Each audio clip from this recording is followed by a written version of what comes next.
आरव और प्राचीन नक्शे का रहस्य। एक सुदूर पहाड़ी अंचल में बसा था नीलगिरी गांव, जहां प्रकृति की गोद में आरव नाम का एक निडर और जिज्ञासु लड़का रहता था।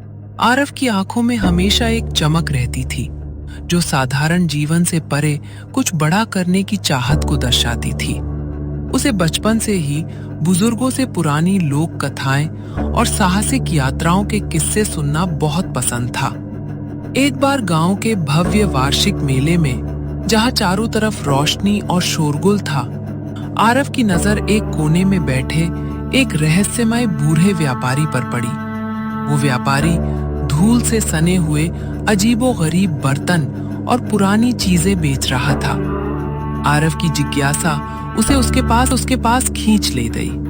बातों बातों में व्यापारी ने अपनी झोली से एक पीला पड़ चुका, जर्जर और फटा हुआ नक्शा निकाला। व्यापारी ने फुसफुसाते हुए कहा, "ये सिर्फ कागज का टुकड़ा नहीं है आरव, ये किस्मत का द्वार है।" नक्शे पर पेचीदा संकेत और लुप्त हो चुकी भाषा के चिन्ह बने थे, जो उत्तर के अभिशप्त जंगलों के पार किसी प्राचीन खजाने की ओर इशारा कर रहे थे। आरव के दिल की धड़कनें तेज हो गईं। उसने अपनी जमा की हुई सारी पूंजी देकर वो नक्शा खरीद लिया। उसने अपने दो सबसे भरोसेमंद दोस्तों को बुलाया, विक्रम, जो चट्टान जैसी ताकत रखता था, और मीना, जिसकी बुद्धि किसी भी पहेली को सुलझा सकती थी।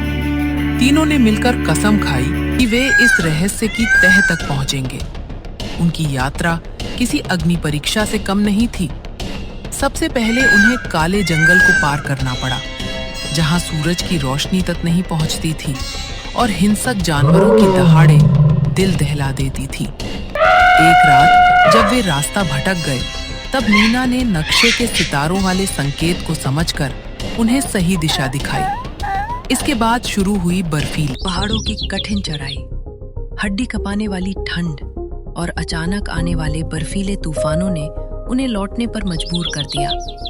लेकिन आरव का दृढ़ निश्चय अडिग था। वो कहता, खजाना सिर्फ सोने का नहीं, हमारी हिम्मत का इम्तिहान है।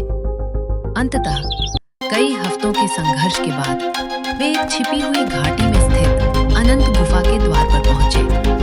गुफा के अंदर का दृश्य अद्भुत था। जैसे ही उन्होंने मशालें जलाईं, पूरा कमरा हीरे, जवाहरात, स्वर्ण मुद्राओं और प्राचीन कलाकृतियों की चमक से जगमगा उठा। विक्रम और मीना की आंखें फटी रह गईं, लेकिन आरव की नजरें उस खजाने से परे कुछ और देख रही थी। गांव लौटकर आरव ने वो किया जो उसे एक साधारण लड़के से महानायक बनाता था। उसने उस धन का उपयोग खुद के ऐशो आराम के लिए नहीं किया। उसने गांव के बच्चों के लिए एक आधुनिक स्कूल बनवाया, बीमारों के लिए अस्पताल खड़ा किया और खेती के नए साधन उपलब्ध कराए। नीलगिरी गांव की तस्वीर बदल गई।